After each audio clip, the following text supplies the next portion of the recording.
Imam Syafi'i ini udah masyhur ya, pendiri dari mazhab Asy-Syafi'i, mazhab Syafi'iyah.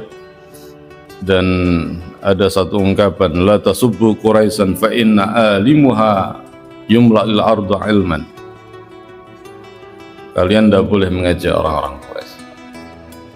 Kenapa demikian? Karena sungguhnya orang alimnya itu telah memenuhi bumi ini dengan ilmu pengetahuan. Dan Masya Allah la quwata illa billah, dengan bisa ketahui bagaimana berkembangnya mazhab dari yang didirikan oleh Imam Syafi'i. Murid-muridnya misalkan seperti Imam Ar-Rabi itu membukukan masterpiece kitab fikih yang menjadi induk dari mazhab Asy-Syafi'i, yakni Al-Um. Itu contoh. Jadi, dan dari situ kemudian berkembang sampai sekarang di berbagai belahan dunia banyak yang kemudian mereka mengikuti pandangan-pandangan Imam Asy-Syafi'i dalam menjalankan beragamaan ini atau menjalankan agama ini. Maka dikatakan di sini wala tasubbu Quraisyan fa inna alimuha yumla'il arda ilman. Ente jangan ngenyek, jangan nyela orang-orang Quraisy, karena orang alimnya itu telah memenuhi muka bumi ini dengan ilmu, yakni Asy-Syafi'i. Ini ungkapan untuk menjelaskan tentang posisi Imam Asy-Syafi'i, orang yang alim dan ketemu dengan Kanjeng Nabi, nasabnya itu pada jiddin Nabi, pada kakek Nabi. Imam Syafi'i itu bukan Habib.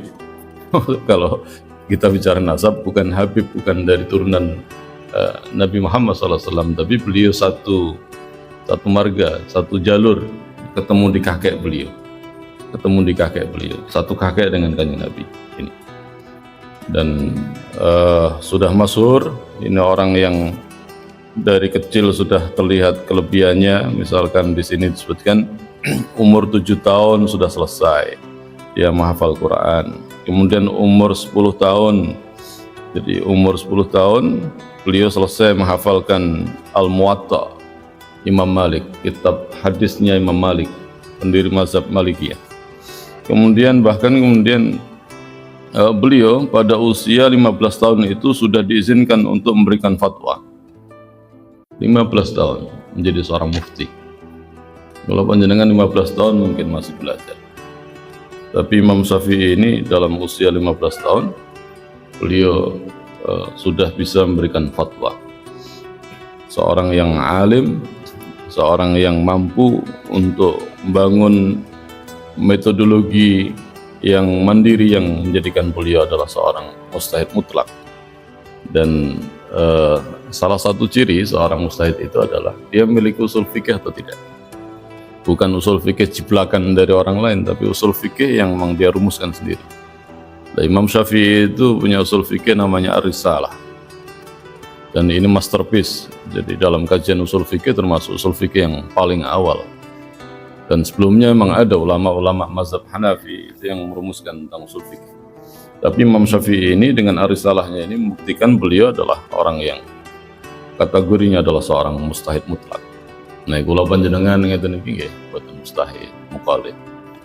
Sederhananya dalam Islam itu bagaimana memahami Al-Qur'an Sunnah, karena terbentur kemampuan orang itu beda-beda, khususnya dalam hal soal bahasa. Sebagaimana kula panjenengan orang ajam susah untuk memahami Al-Qur'an Sunnah, susah. Demikian juga orang Arab yang lahir dari kecil kemudian dia bicara itu dengan bahasa Arab, itu juga tidak mudah untuk memahami Al-Quran dan Sunnah. Maka muncullah orang-orang yang punya kapasitas dan kemudian disebut sebagai seorang mujtahid. Dia bisa merumuskan, menggali hukum dari Quran dan Sunnah. Maka kemudian ada orang yang nggak mampu, maka kemudian dia mengikuti. Maka ini disebut dengan muqallid. Dan muqallidnya ada dua macam, muqallid yang terpelajar, ada muqallid yang dia adalah muqallid am. Muqallid terpelajar itu muqallid mutabbi, bahasa fikihnya seperti itu. Kira-kira kalau disebut dengan muqallid terpelajar, dia ngikuti sesuatu, dia paham dengan apa yang dia ikuti. Bahkan dia paham runutan bagaimana sesuatu itu kemudian ketemunya hukumnya haram, ketemu hukumnya halal, ketemu hukumnya makruh. Dia tahu prosesnya. Kemudian dia mengikuti pendapat-pendapat seperti itu. Lah kalau muqallid am ya sudah. Pokoknya norok bontek ngoten mawon ikut apa yang menjadi pandangan para ulama. Misalkan kalau para ulama mengatakan haram, ya wis haram. Diajak mikir, ya ora iso. Kenapa haram? Nggak paham juga. Yang penting pandangan ulamanya mengatakan haram, ya udah. Nah ini muqallid. Dan sebagian besar ya mayoritas kaum muslimin adalah muqallid.